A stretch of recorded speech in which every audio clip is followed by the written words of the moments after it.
Okay. Hi to all the attendees who are here. Thank you so much for taking out the time to attend the NewsRun's Roundtable.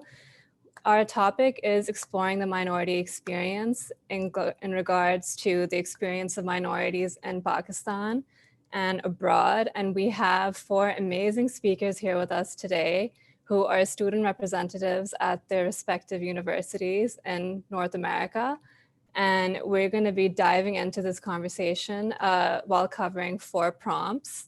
And before we start off with introductions and the prompts, I want to just quickly introduce the NewsRun through a short video. And I'm going to be sharing my screen over here. And it's just going to be like less than a minute, but just to give you an idea of what the NewsRun is all about, so you have some context.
Okay.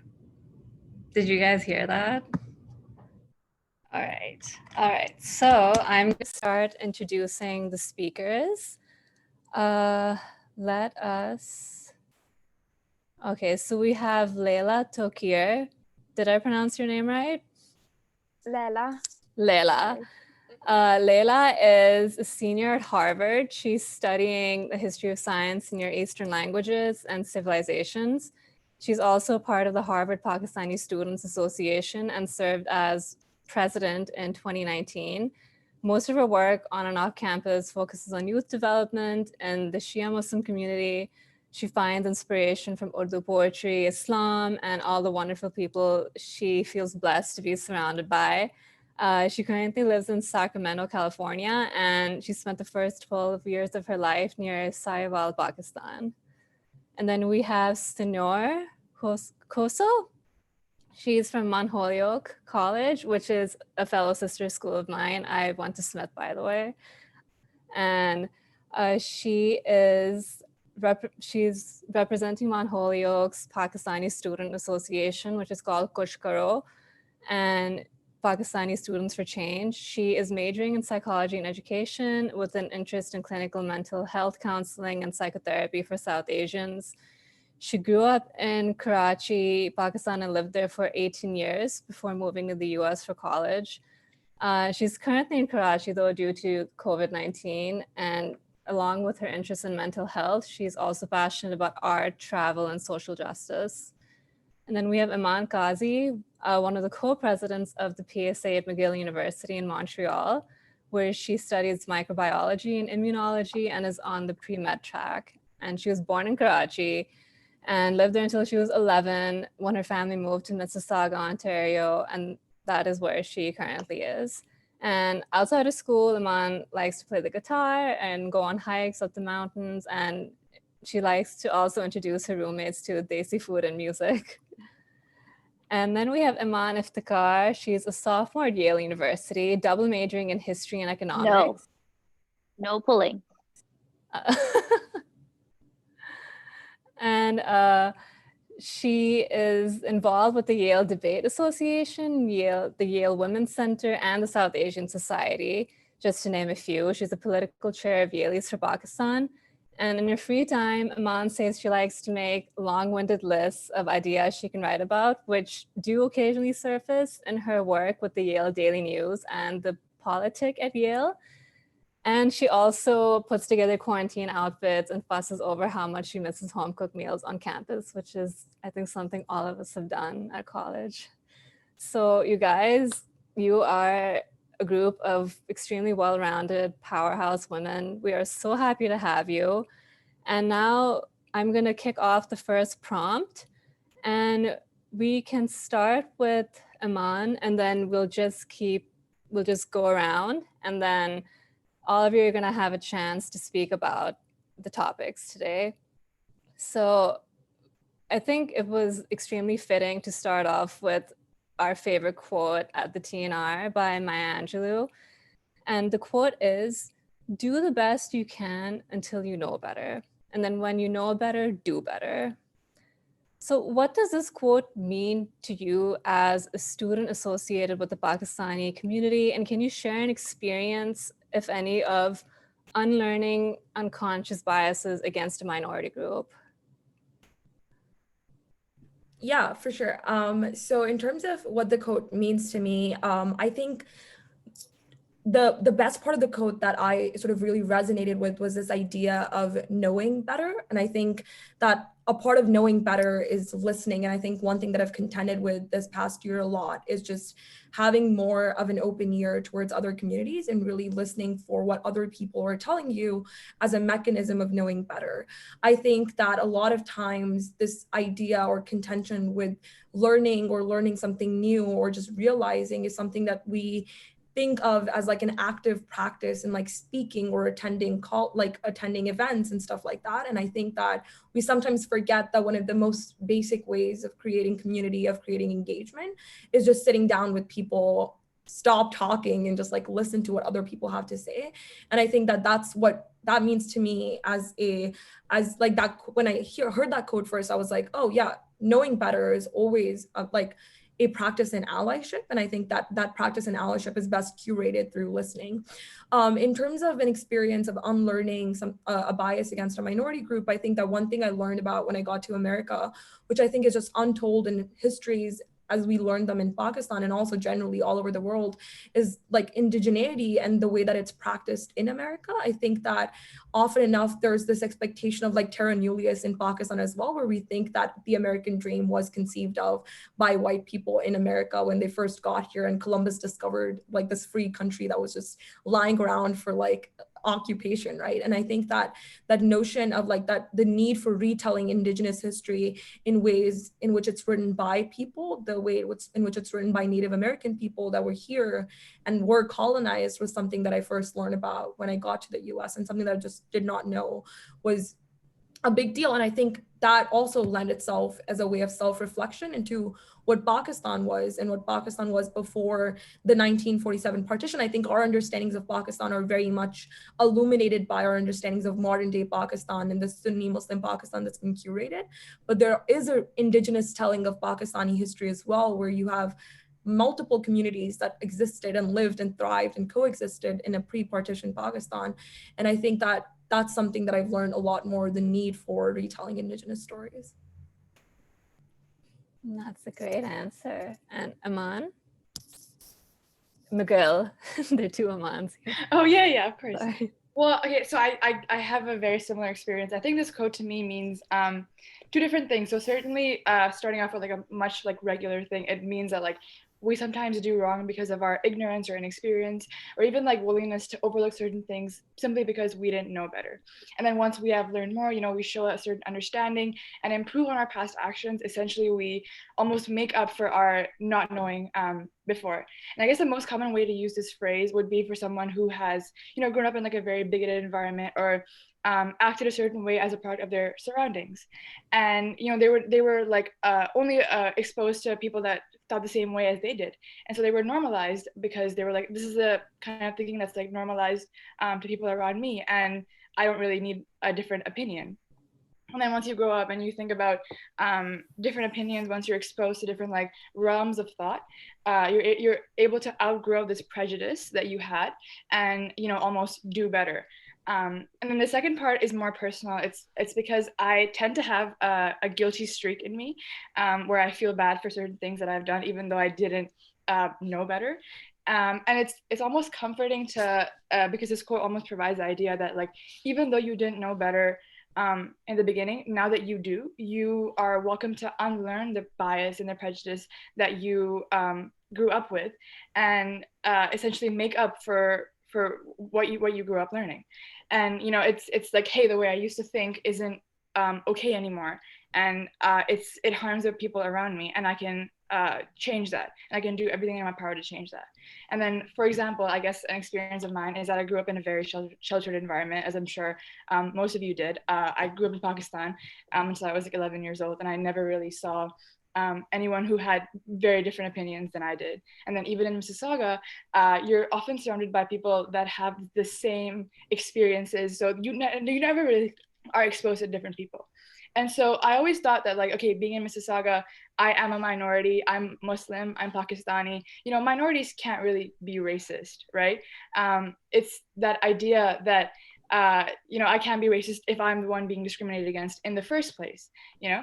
And this would manifest in ways in which I would overlook racism that my friends would do in like in smallest of ways. For example, like blatant jokes that they would make, or even in ways that I'd be like, I don't want to hang out in the sun for too long, I'm gonna, you know, develop a darker complexion. And it wasn't until I learned about colorism, until I learned about, you know, the implication of these microaggressions, that I realized that what I was saying and what I was doing was completely wrong, and how it could have a harmful impact to those around me.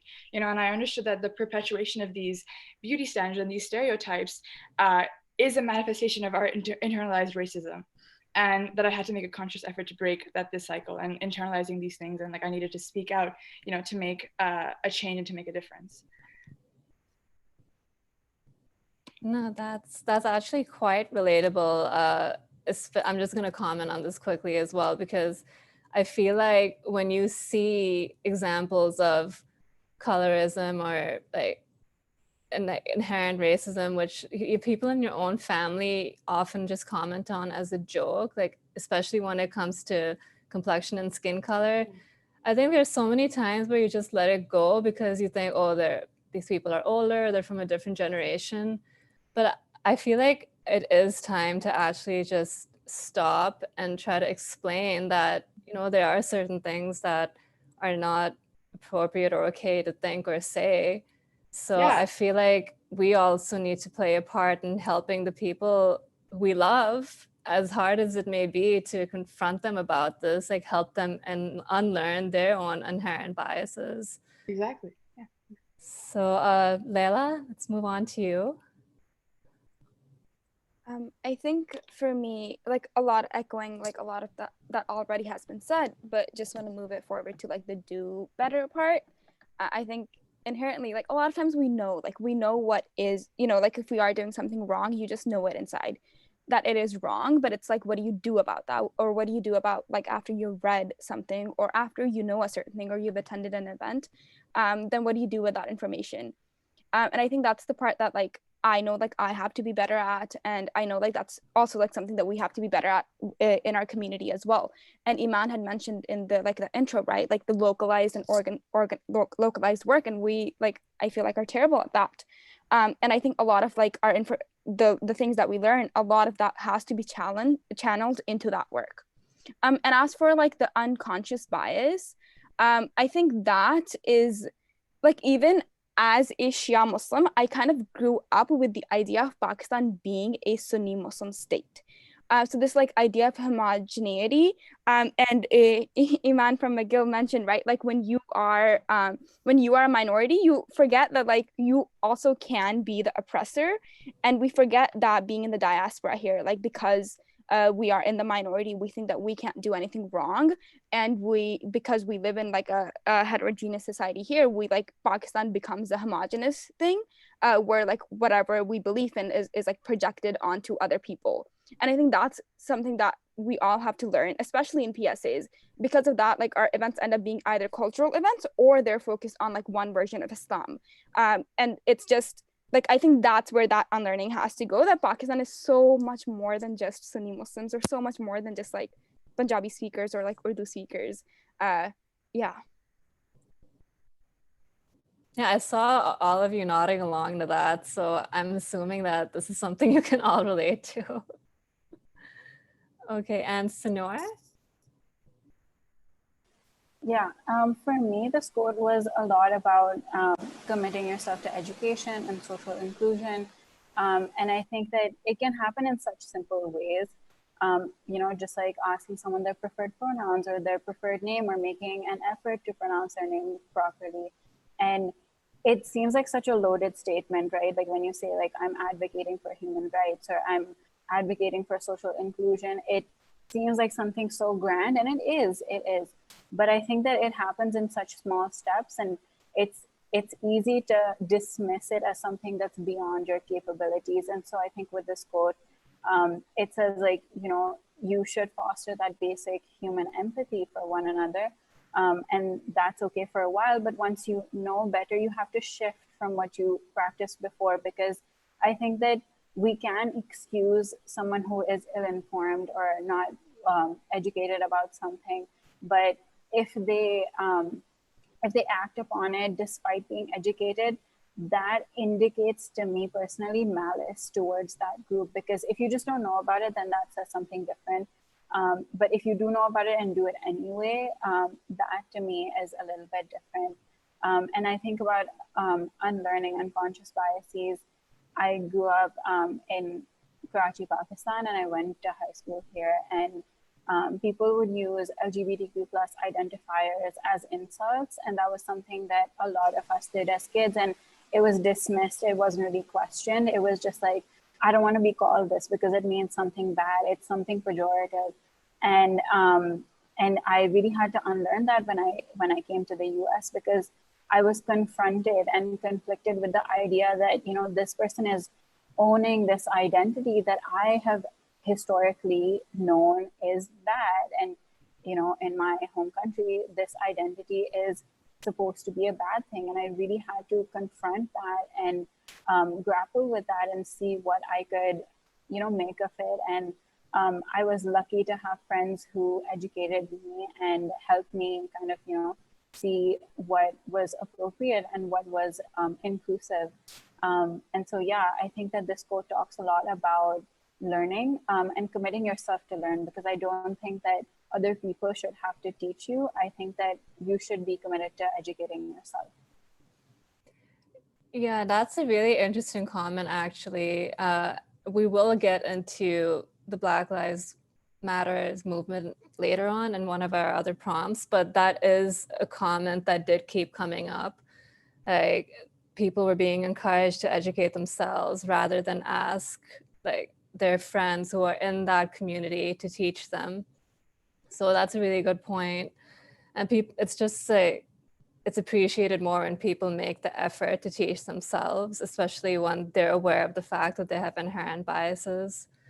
So segueing into our other prompt, and diversity did come up while we were discussing the quote, but now we're going to go a bit deeper. There is a lot of diversity in Pakistan that does desperately need to be celebrated. But when we consider the experience of Ahmadis or Christians or Hindus, transgenders, Shia, Shidis, Parsis, and many others, the reality sadly is that, like, the reality does tell a different story. So from your perspective, what do you think are the top 3 root causes of the intolerance that we see towards these minority groups in the Pakistani community? And Iman, we'll start with you again, from Yale. Yeah, for sure. I think that one of the main things that I immediately thought of when I saw this prompt was this idea of like information hoarding and deliberate creation of misinformation that happens in Pakistan. I think that one thing that we need to contend with as Pakistanis is that there are people that hold power, and these are people that are from a specific set of identities. These are usually men. These are usually men who are older. These are like straight cisgendered males who are usually also Sunni. I think that's sort of like the Pakistani version of the white straight Christian male, right? And these are people that are in power. These are people that hold the ability to both create information and to also mechanize it and disseminate it in ways that benefits them. And I think that that's one of the main things that I sort of think about when I think about the creation of intolerance towards minorities, because these are people that will deliberately disseminate information about Hindus or Christians or Parsis or Shidis or women in ways that benefit them and that help in their profitability mechanisms. So for example, like the Pakistani military mullah complex will deliberately disseminate information about women, about gay people, about minorities in ways that will that will help them. And like, think about a small thing, right? Like giving donations to a masjid on a yearly basis. If people don't believe that the Sunni cause is the most superior cause, you won't get this annual donation to the same mosque hold every single year. Like I might end up giving my money to, I don't know, like a temple or a Christian like nun service or something like that. So I think that that's one. Two, I think that there's a lot of deliberate partition myths that were created. And I think there's a need to think about this historically, because often when you hear the story of the 1947 partition, you're told that Muslim women were, in trigger warning here about harassment and rape, but Muslim women were raped by Hindu men. They were raped by Sikh men, that we were killed and brutalized and murdered. And part of it is true, that did happen. But there's that reflexive story that needs to be told about what Muslims were doing at this time, the way that we were driving people out of Pakistan, the way that Pakistan did end up becoming this majority Muslim country, even though there were so many diverse people that existed in Punjab. Like my family was Sikh before they converted to Islam. Where did Lahore Sikh population go? They didn't end up and vanish, right? Like they were deliberately forced out and evacuated. And I think that kind of historiography needs to be retold in manners which are more inclusive in order to engage with these things. And I think that a third reason is just very basic, like lack of social mixing. Like, why is it that we always go back to the same social circles? Like whenever I'm gathering with people, I always find myself in the same groups of like Sunni Muslim people, or like historically used to when I went with my family anywhere, would find myself amongst the same like upper middle class Sunni Muslim families talking about the same like stupid politic in Pakistan about how we can better thrive economically, or how like if I grow up to be a lawyer at Yale, how I can come back and save the country, right? And like how I need to deliberately move away from those things and place myself in situations where now I have friends who are part of the Pakistani queer community, or friends who are perhaps not as financially well off as my family was. And I think that these are communities that you need to engage with head on, because a part of organizing work is realizing that change doesn't come from us helping communities as well. It comes from coexisting with these communities and letting them do the change work that they've been doing. Like trans communities have been advocating in Pakistan far longer than a lot of straight people have, to be very honest with you. And that kind of contention, that kind of social mixing is something that's prohibited and just doesn't happen. And I think that's one of the main reasons why we also don't have that kind of inclusivity. I think those are my 3 reasons. I'll stop there.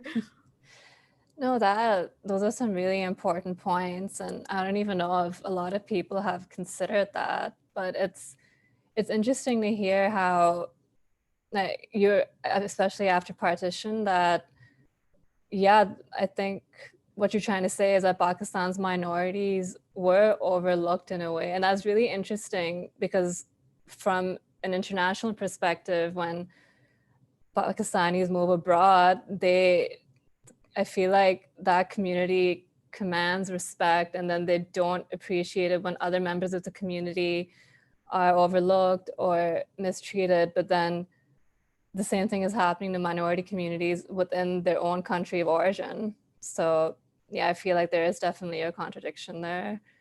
And Iman, McGill? Yeah, I said something similar. So first of all, I said like, there's definitely an educational curriculum that I think breeds hate for minorities. You know, if you look, there's definitely a gap between like going to a madrasa versus going to like an Urdu medium school versus going to like an English, like British school. And it creates a problem because it's essentially like a class difference that you see. And if kids going to these schools have been brought up with this hatred, almost, it's like they see how other people are so much more well off, they kind of just develop this like sense of hatred that, okay, I learned Islam in this madrasa, and these people who are like way better off than me, who like go to this like English medium school, they're just way better off. And it just rooted in just hate literature, and how people like who have positions in power just don't really explain or treat them properly. you know, and I think that goes hand in hand with like, you know, how hate literature can be distributed amongst like electronic media under the curtain of like blasphemy law, you know, and I think that there's like a very, very high number of hate literature publications against like different sects, even within Islam, like against Ahmadis, against Shia Muslims. And I guess this plays into like the idea of exclusivism and cultural stagnance, you know, like, for example, the idea that followers of other religions cannot be expected to see the light that we see, so we cannot sympathize with them. And that's the same idea of how, you know, it's sort of targeted directly at Muslims, you know, while Islam is a religion of peace and it preaches nothing but peace, like a lot of Muslims aren't really exemplars of this trait, you know. And I guess the responsibility in of itself lies within like the religious scholars to avoid perpetuating this hate and this exclusivism almost. And I guess the true image of Islam as a religion of peace can only really be recognized through the acceptance of, you know, diversity and acceptance of different religions, and the acceptance of, you know, different faiths and tolerance without the need to threaten one another. And I guess like one more thing would be the idea of cultural stagnance. So for example, how material culture can move forward, how technology can move forward, but non-materialistic culture like traditions, ideas, social norms, they are kind of stagnant because there's a considerable gap. You know, most of the time, like societies like the one that we see in Pakistan develop a strong sort of sense of respect for like the larger portion of non-material culture, and they tend to oppose any sort of changes within them. So for example, now that we have gender affirming surgery for transgender people, that is possible. But then there's the idea that like, should you change what God's creation, you know? There's that idea that, okay, these are social norms, these are traditions, why would you go against them, even if we have the technology to do so, you know? And once again, like the non-material culture is very, very deeply rooted and linked to traditional and religious sensitivity. And then they're like tried to be kept intact, you know? So I think like things like that, like educational belief, you know, hate literature, and then the whole idea of exclusivism and cultural stagnance are like some of the main reasons why we perpetuate hate against minorities in Pakistan. That's interesting. So I just want to quickly follow up with you on hate literature. Where do you think it's originating from? Like, yeah, so like Iman said, like I feel like we definitely have a lot of people which have positions in power that are you know, perpetuating this hatred, whether it be like the man, like, you know, the straight man Sunni guy who is you know, perpetuating this hatred and perpetuating the fact that this is the only thing that you should be reading because everything else is different, so it's wrong, you know. And then since he's in a position of power, that's all you really see, and so you aren't really exposed to different sorts of things, and so you don't really like have different opinions or like sort of have like a different idea of as to what it is. okay, that makes sense. So basically the idea is that there's a trickle-down effect of hatred towards specific communities coming from places where people are in positions of power, and then they're just pushing their own beliefs out for other people to follow. Yeah, exactly. Okay. All right. And Leila? I think I'll start from where Iman left at, like the history part. I think that has a lot to do with where we're at right now. We don't know our history at all. And even as diaspora students, when we're studying them in universities here, it's like the South Asia classes are our chill classes. You don't take them seriously. And I think when you do look at history, like the Partition is really a project of otherization. It's not like a freedom project or anything, right? Like it started off with like Muslims versus Hindus. And where are we at now, right? Like everyone else versus Ahmadis, like that was the next thing. And then like Sunnis versus Shias. And like it's gonna keep going. There is no stop. Like it's gonna end up being like a Wahhabis or Salafis versus like Sunni Muslims. So there's just no stop. I think we really have to make peace with the fact that like the country has been a project of otherization from the very beginning. So I think that has a lot to do with it. The second thing is I don't want to necessarily generalize. I think like the best I can speak about is the Shia Muslim population. So I do want to bring up like Islamization here as well. The state has this one idea of Islam that they think everyone should adhere to. And if you don't, you're not even considered human. And that has a lot to do with the fact that your humanity is tied with your religion in Pakistan.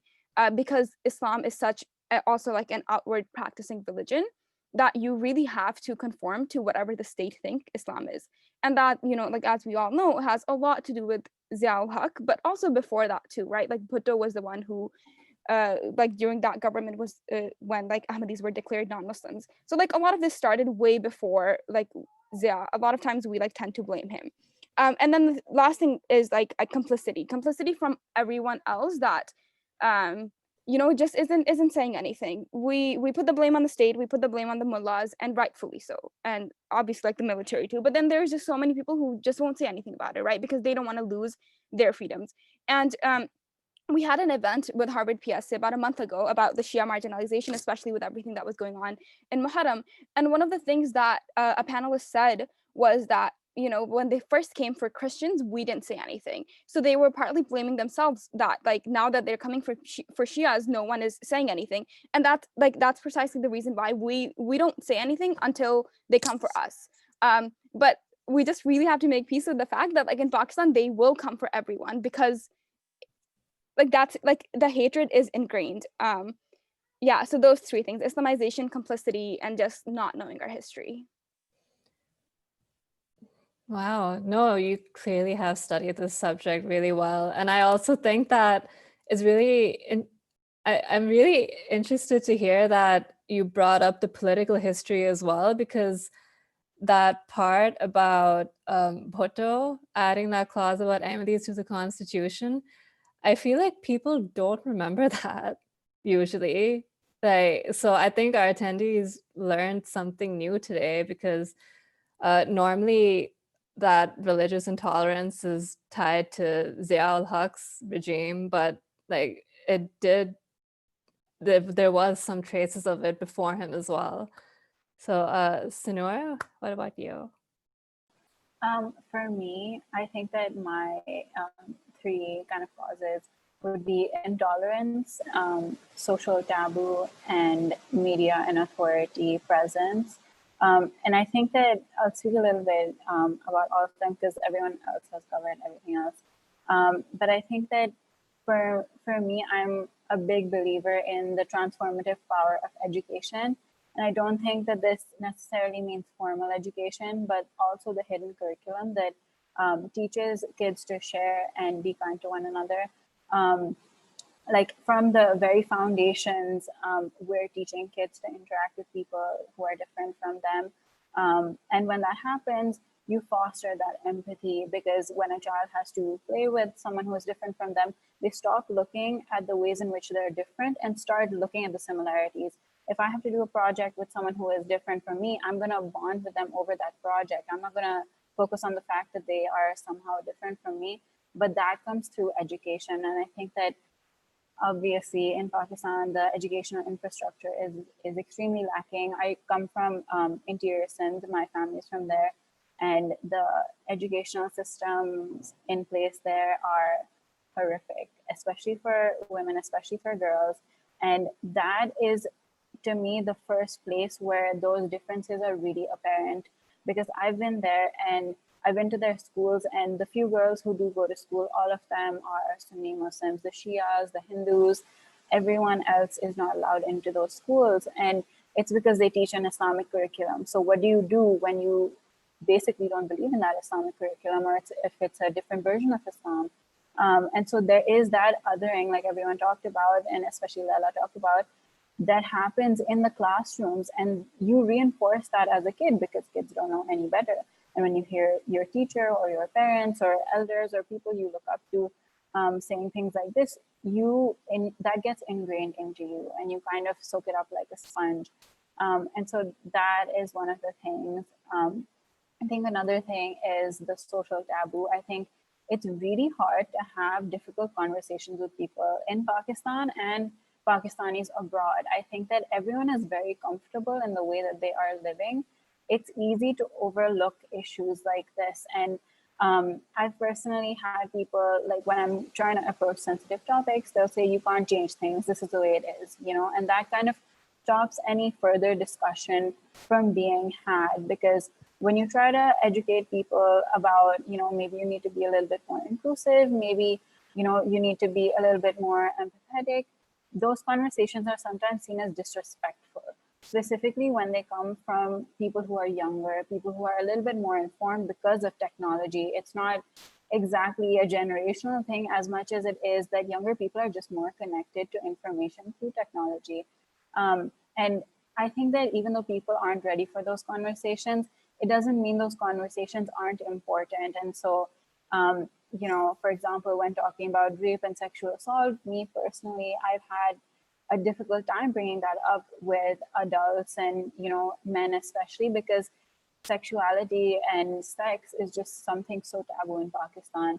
And so I think that that entire like, don't talk about it, like let's sweep it under the rug, that kind of mentality, it really hinders any progress from happening. And I think that lastly, the media and authorities have a big role to play in the way people perceive minority groups in Pakistan. And the media has such a profound impact on how we consume the news and the way stories are presented. And this can change the way people think about certain communities or events.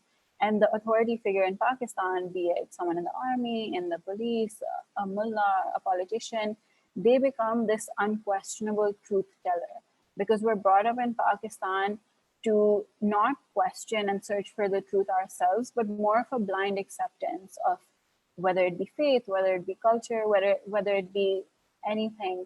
And so, you know, for example, with the motorway rape incident, a lot of people in my circles were horrified about the remarks that were made, you know, condemning women and blaming survivors. But on public platforms like Instagram and Facebook, a lot of people were doing that. They were agreeing with the remarks that were being made instead of condemning them and being like, what's going on? And media coverage of the incident was banned. And so it's, again, just the sweeping under the rug. And, you know, everyone else, like the minorities, have to deal with the aftermath without getting a sense of justice. And so those are my three. No, like, especially in terms of how media outlets represent and cover minorities. As an early stage news startup, I certainly hope that's something the NewsRun can do much better. So this is also educational for us, like as we continue to grow. And so now I want to get into our third prompt, and we actually have quite a few questions coming in. So I really hope that we have time to address those in the end. But so the recent rightful protests for Black Lives Matter have opened up a lot of uncomfortable conversations for South Asian communities to look inwards. So what steps are you taking to help change deeply ingrained mindsets and narratives caused by colorism? And we'll go in the same order, starting with Iman. Yeah, I feel kind of bad. I feel like I start off and then hog a couple of people's points, and then people have to be like, oh, Iman already said this. But I think for me, actually, the way that I've approached this perhaps might be a little different than the way other people have approached this, because I genuinely believe in the need for decentering the South Asian narrative from a Black Lives Matter movement. I think that what's happened and what always happens is that every single time there's a movement that's being led by a group of people that have experienced like this event firsthand, there's a tendency in other communities to try to find common ground that's rooted in our own culture, to like latch onto that movement and to then try to solve things that are happening to us. I think there is such an important need in South Asia to address colorism, but is the time now? I don't think so. I think that because the way that we contend with colorism often happens at the cost of our contention with Black Lives Matter firsthand. And I think hence there's a very effective need in re-envisioning conversations around BLM to recenter the narrative of Black Lives Matter movement in the way that it's understood by Black people. And in terms of saying that, what I mean to say is not that colorism isn't real, and not that the way that people have been talking about it isn't real, because it is, and it's very, very important. I just think that there's a need for us to reconfigure our conversations and to remember that if the first thing that comes to our head when there's a conversation about BLM is colorism, then maybe we're missing the point of BLM and we're missing the point of the movement that's happening in the now. Because colorism didn't just establish in March, right? Like, so the protest started in March, colorism didn't start in March. Colorism's been around for a long time. Why is it that the only time that we invoke things like colorism is at the time of these kinds of protest movements is something that's been a big question for me. Then again, I do think that it's sometimes very, very important to have common ground with other causes, just to bring in older people, for example, into the conversation, like to also sometimes develop actual like inherent similarities. So for example, I think that there's a similarity between the Palestinian cause right now and BLM, right? Like those are similarities that are effective that need to be drawn. But I do think, however, that there's a need to maybe table the conversation on colorism, or to change the people that we're talking to colorism about. Like, I think that it's problematic when Black people are having a conversation amongst themselves and a South Asian person raises their hand and they're like, oh, I understand, because we hate darker skinned people in Pakistan, and we hate the fact that we also have Dravidian lineage in South Asia, right? I think that when it comes to conversations with my friends who are also brown, I would bring it up. I would be like, yes, there's a need for us to contend with colorism in our own communities. But does this conversation need to happen front and center in conversations on BLM? Absolutely not. And I think that that's been my perspective on it. So I've been really trying to re-envision my practice of allyship with Black folks on campus, because I work as a lead organizer in Black Students for Disarmament at Yale, where we're trying to disarm the YPD, Yale's police department. And I'm researching the intersections of police and abolition and sexual violence on Yale's campus. And as a brown woman in a space that's predominantly Black, it's always important to remember that I'm not Black, that my experiences of Blackness, of understanding Blackness, of policing are very, very different from a Black person's experiences. And sometimes what that looks like is taking a step back and being like, you tell me what your experience is, and I just listen. And I think, again, just echoing that point about listening and just contending with it a little more differently, I think is really important. And that comes with intentionality and self-reflection. So I think as long as you're intentional, as long as you approach it with care, as long as you approach it with genuine consideration, and as long as you're willing to learn from other people and realize that you're making some mistakes perhaps along the way, you'll be fine and you'll do a good job. That's what I tell my friends. I'm like, we'll be fine as long as we're willing to listen.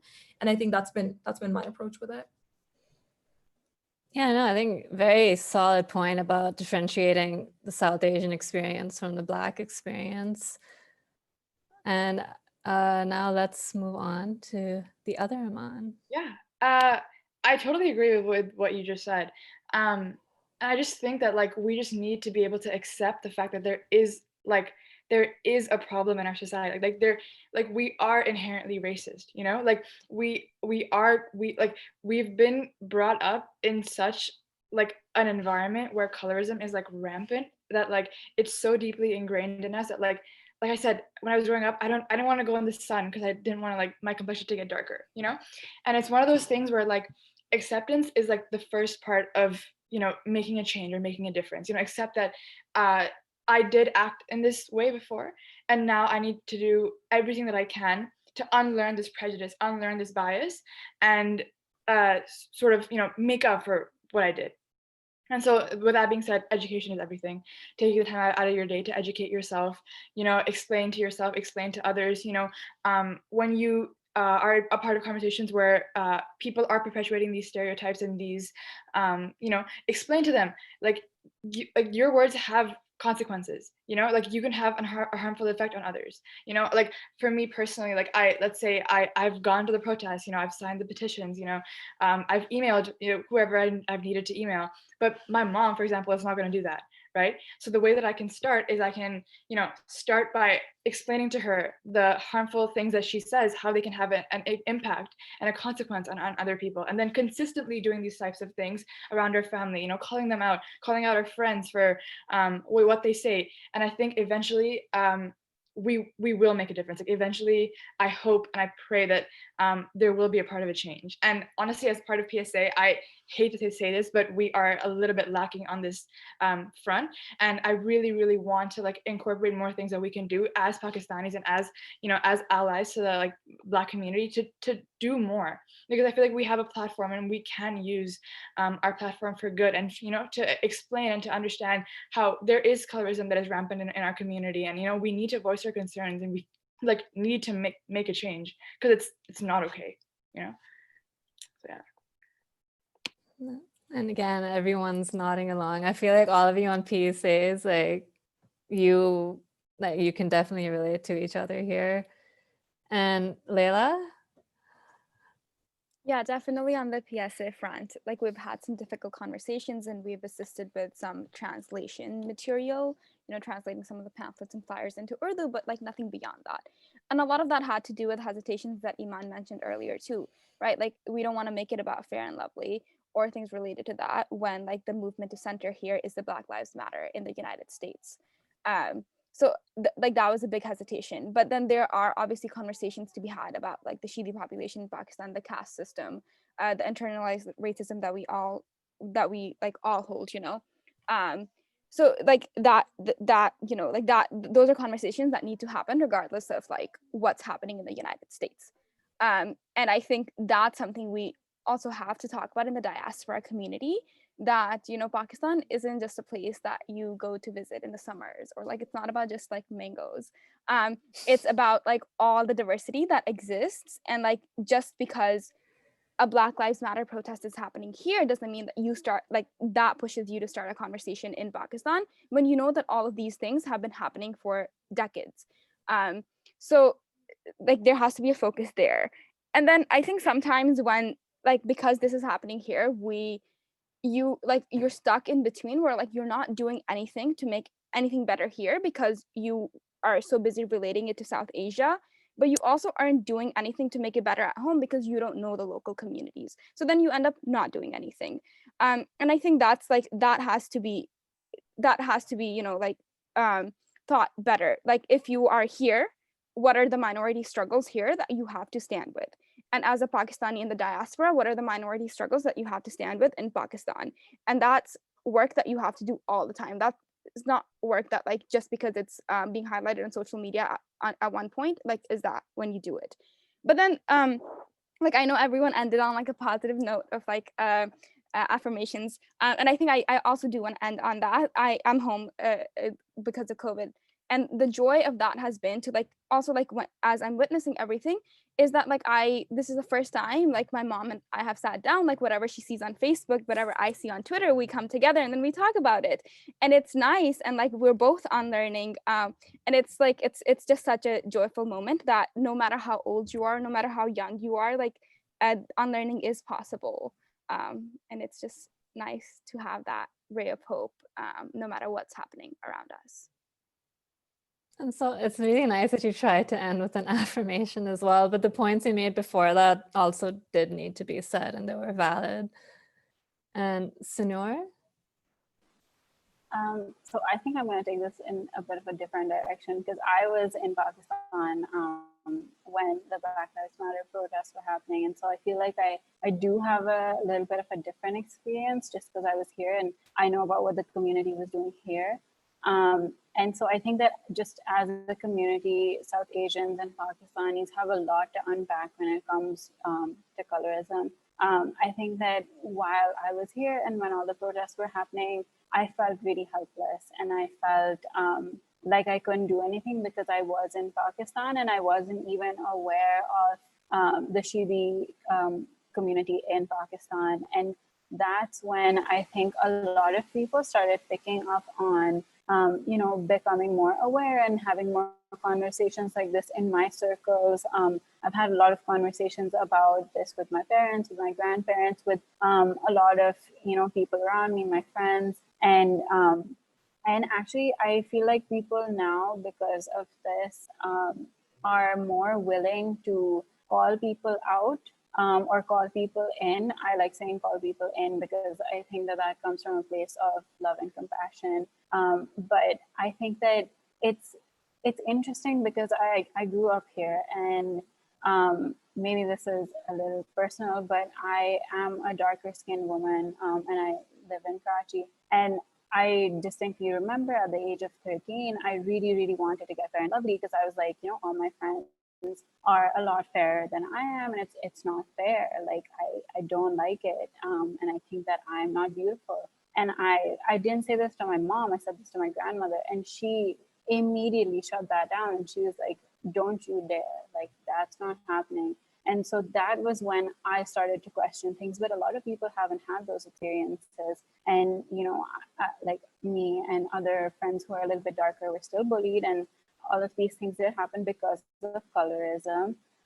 But now people are having more conversations about it, and I see that as a very positive thing. And I think that it's horrific that it took this to happen, like, you know, people getting murdered and very graphic talks about things like that and police brutality for this to happen. But I think that there is a silver lining where people are more accepting and more willing to have these conversations, because a lot of times now I've seen people question, you know, like this notion of like fair is lovely. And a lot of people will be like, okay, so why do you think like that? I've had conversations with that with my friends. Like, why do you think like that? Why do you move when someone of a deeper skin tone sits next to you on the bus, or, you know, when they're standing next to you, or why aren't you attracted to people with a darker skin tone? We have these conversations. And often I find that people don't have an answer that isn't inherently racist, and they don't want to give you that answer. They don't want to tell you that they are racist and colorist. And I think that, you know, I don't know if it changes their mind, but I think that it gives them something to think about. And, you know, recently Fair and Lovely has changed their branding to Glow and Lovely, which is ridiculous. But I think that it has happened as a result of outrage, and, you know, people are putting their foot down and saying that I'm not doing this anymore. And I think that because I'm a psych major, we make these groupings, you know, based on literally the most minimal things. Like, there have been entire studies about this, where, you know, you prefer the in group which you're a part of, and you tend to not like the out group. And we are all brown, but just based on slight variations, we make these in groups for ourselves. Like, you know, like those are the darker skinned people, and these are the lighter skinned people.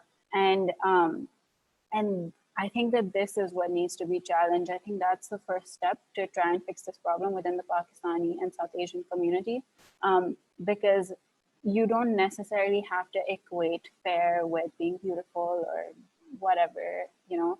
And I think challenging those things and educating people is kind of the way to go. That also ties into how these celebrities that are endorsing these fairness screams are getting backlash now. And personally, that's something that I haven't been seeing on an ongoing basis until very recently. So to your point, that shows that the narrative about fair skin being equated to beauty is being challenged now. So I guess let's just see how far that goes. And now our final prompt is taking a bit of a different direction. It's about members of the Pakistani diaspora living abroad as a minority community. So how can this community in countries where we're currently living as minorities, how do you think we can help lift each other up? And this is something that I've discussed a lot with my team as well at the NewsRun. How can we help other members of the Pakistani community not only succeed, but also gain more recognition for the contributions they're making to society? And we'll go in the same order again, starting with Iman. Can you go over the question a little bit? I think I'm a little bit confused because it starts out by saying which is a minority community in the countries where we're currently living that we can lift each other. Do you mean a minority community within Pakistan, or like minority community generally?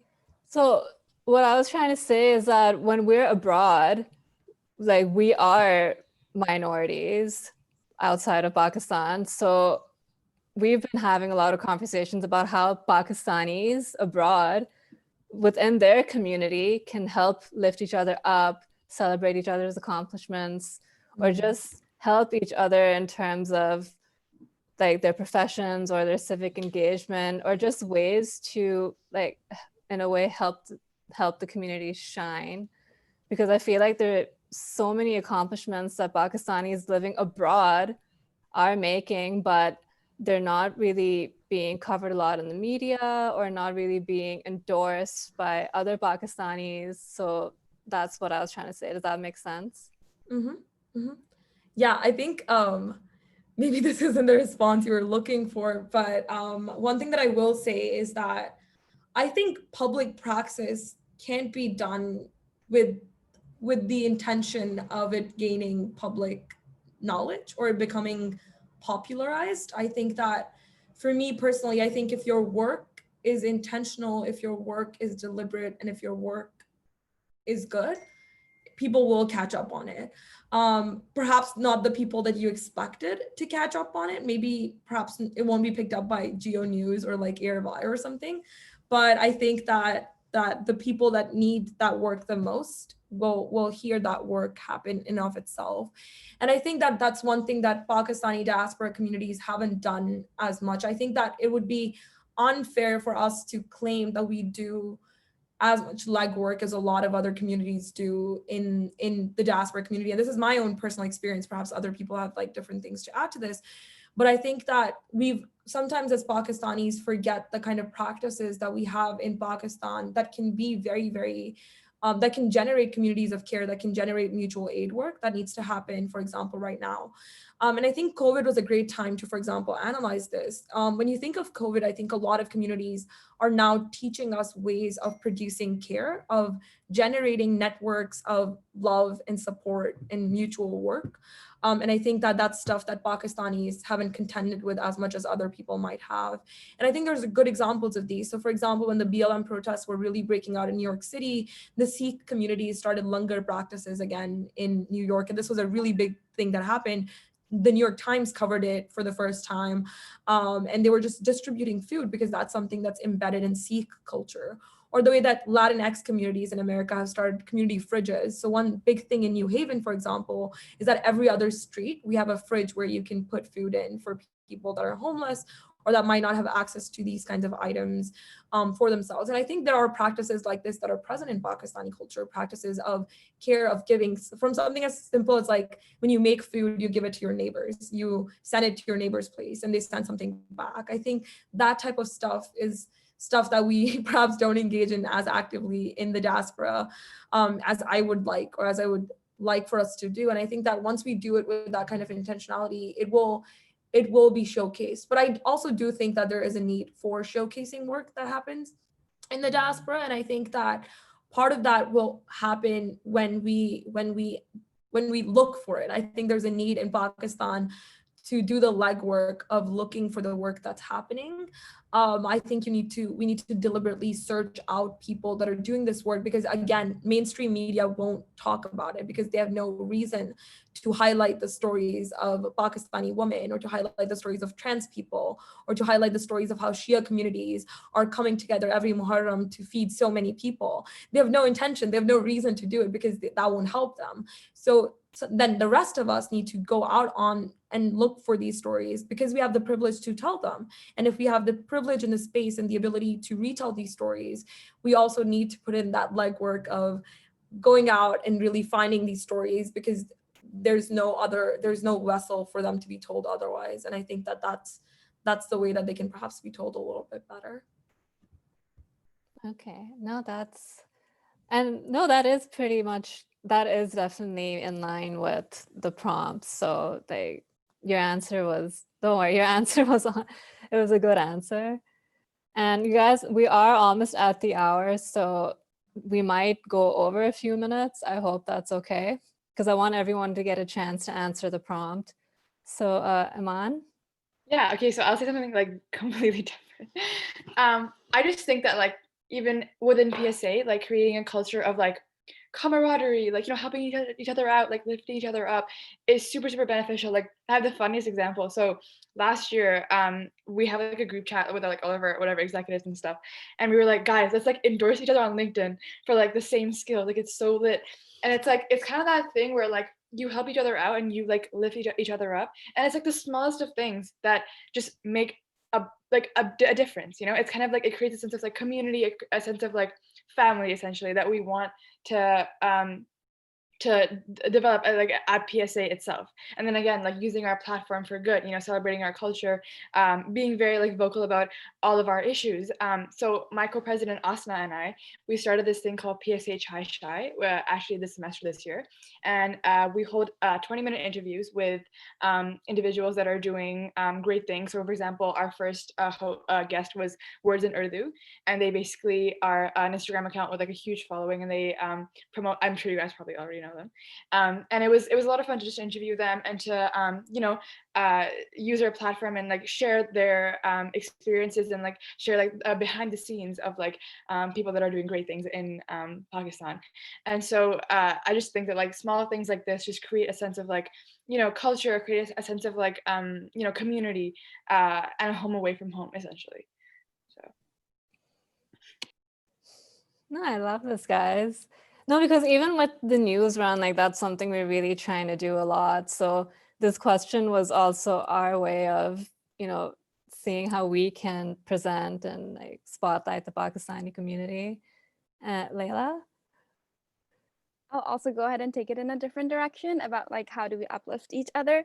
Starting with like how like the same identity politics from Pakistan might not apply here, but like what does apply here is like being low income or like being on food stamps or being undocumented or being like refugees because like you can stay in Pakistan, or being homeless and things like that. And I think that's where a lot of our energy can go when it comes to uplifting the diaspora Pakistani community. If you are in a place of privilege, like similar to how a lot of other communities do mutual aid, we can do that. And I think it was Senor who like brought up the point of social taboos.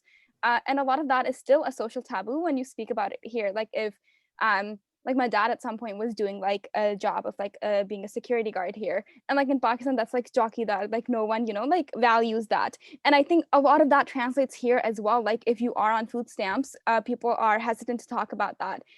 So we can really start the work there with like the most marginalized Pakistanis living abroad and how we can help them. And then the second part of that could also be, because we have so much privilege even just being here, a lot of things that we can advocate for, like we wouldn't necessarily get arrested or like get blasphemed into things.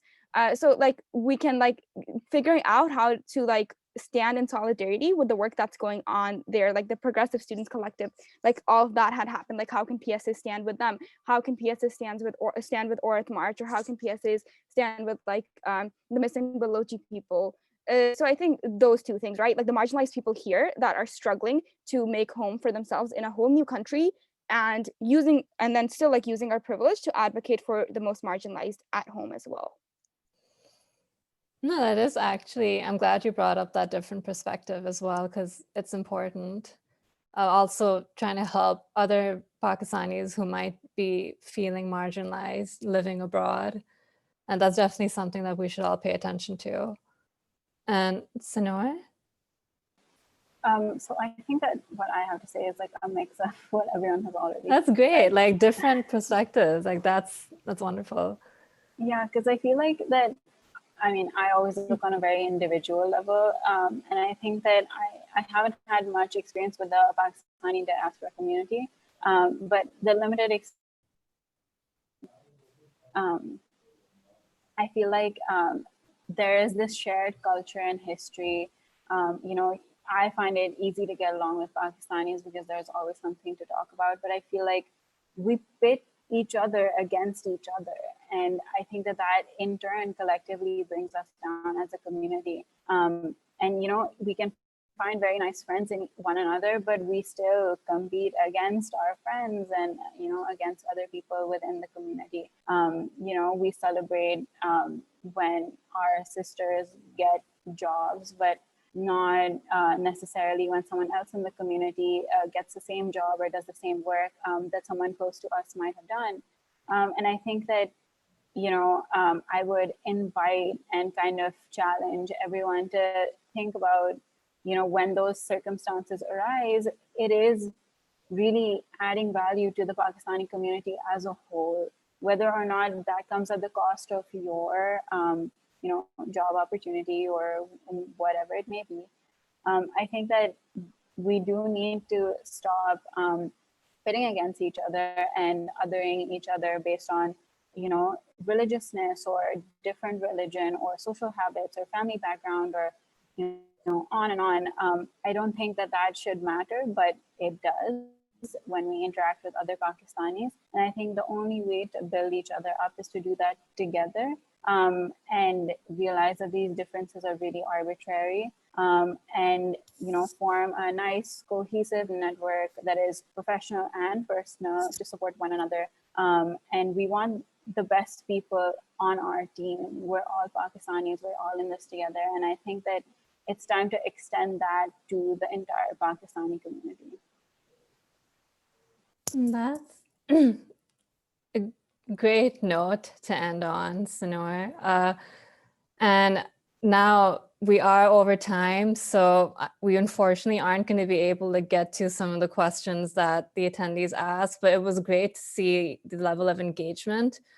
But we're going to find a way to work with the students on the panel today to address these questions and answer them on social media. So if you guys are open to that, that's great, because these were good questions. And I was so happy to see the scholarly and intelligent approach that we use to discuss such a sensitive topic today. And you guys, it was extremely informative. Thank you so much for being here.